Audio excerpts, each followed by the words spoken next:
రామాలయాలన్నీ ఒకెత్తు, నూజివీడు రఘునాథస్వామి వారి ఆలయం మరో ఎత్తు. ఈ రామాలయంలో ఎక్కడా చూడని వింతలు, విశేషాలు, ఆధ్యాత్మిక రహస్యాలు ఎన్నెన్నో. శిల్పశాస్త్ర, ఆగమశాస్త్ర, ఆయుధ శాస్త్ర రహస్యాలు ఈ ఆలయం ఆటపట్టు. నిజాయితీగా తలపెట్టిన ఏ కార్యక్రమమైనా స్వామివారి దర్శనంతో నిర్విఘ్నంగా జరగడం ఇక్కడి భక్తుల అనుభవం. బహుశా దేశంలోనే ఇలాంటి ఆలయం ఇంకెక్కడా కానరాదు. ప్రతి రామభక్తుడు జీవితంలో ఒక్కసారైనా చూడాల్సింది ఈ ఆలయం. కృష్ణా జిల్లా నూజివీడు మండలం గొల్లపల్లి గ్రామంలో 12వ శతాబ్దంలో నూజివీడు జమీందారులు నిర్మించిన శ్రీ రఘునాథస్వామి వారి ఆలయం రహస్యాల నిలయం. ఇవెలా సాధ్యమో ఇప్పటికీ రుజువుగాని అద్భుతాలమయం. పూర్వం సీతారాముల వారు అడవి మార్గాన అరణ్యవాసం చేస్తూ భద్రాద్రి కొండకు ఈ మార్గాన వెళుతూ ఉండగా సీతమ్మ వారికి అలసటగా ఉండడంతో దగ్గర్లో ఓ ప్రాంతంలో సేదతీరి దాహార్తితో ఉన్న సీతమ్మ కోసం రాములవారు ఓ బాణం సంధించి పాతాళ గంగను పొంగించారు.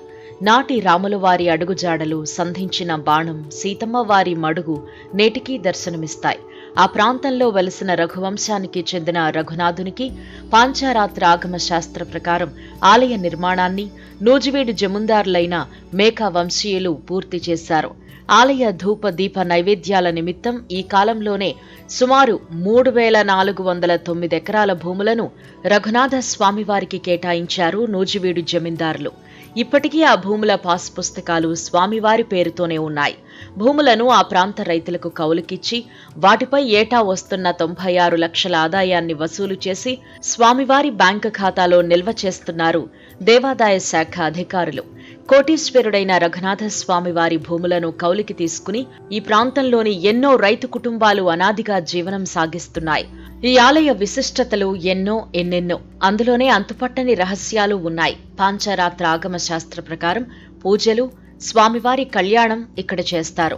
భద్రాచలంలో రాములోరి కళ్యాణం జరిగిన 4వ రోజున అక్కడి తలంబ్రాల బియ్యంతో ఈ ఆలయంలో రఘునాథునికి కళ్యాణం చేయటం ఒక విశేషం. అన్ని వయసుల వారి ఎత్తుకు తగ్గ సైజులో ఆలయ గర్భగుడిలోని మూల విరాట్ దర్శనమిస్తూ ఆశ్చర్యపరుస్తుంది. రాముడి బాణం నేటికీ ఈ ఆలయ బావిలో దర్శనమిస్తుంది. ఆ బాణాన్ని నాటి జమీందారుల కాలంలో ఏనుగులు పెట్టి లాగినా కదల్లేదని పురాణగాథ. నిలువెత్తు బాణం అలా ఉంటే దాన్ని ఎక్కుపెట్టి సంధించిన రామయ్య తండ్రి ఎంతటి ఆజానుబాహుడో కదా. దేశవ్యాప్తంగా ఉన్న రామాలయాల్లో సీతమ్మ వారు రామయ్యకు ఎడమ పక్కన ఉంటే ఈ ఆలయంలో కుడివైపున నిల్చుని పూజలందుకోవటం విశేషం. ఆలయ కట్టడంలో చిన్న తప్పు దొర్లి సీతమ్మ వారి విగ్రహ రాతి చేతికి దెబ్బ తగిలింది.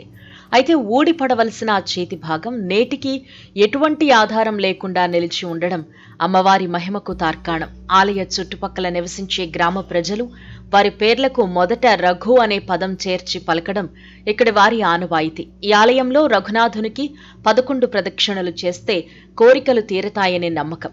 12వ శతాబ్దంలో నిర్మించిన ఆలయం నేటికీ చెక్కు చెదరకపోవటం మరో విశేషం.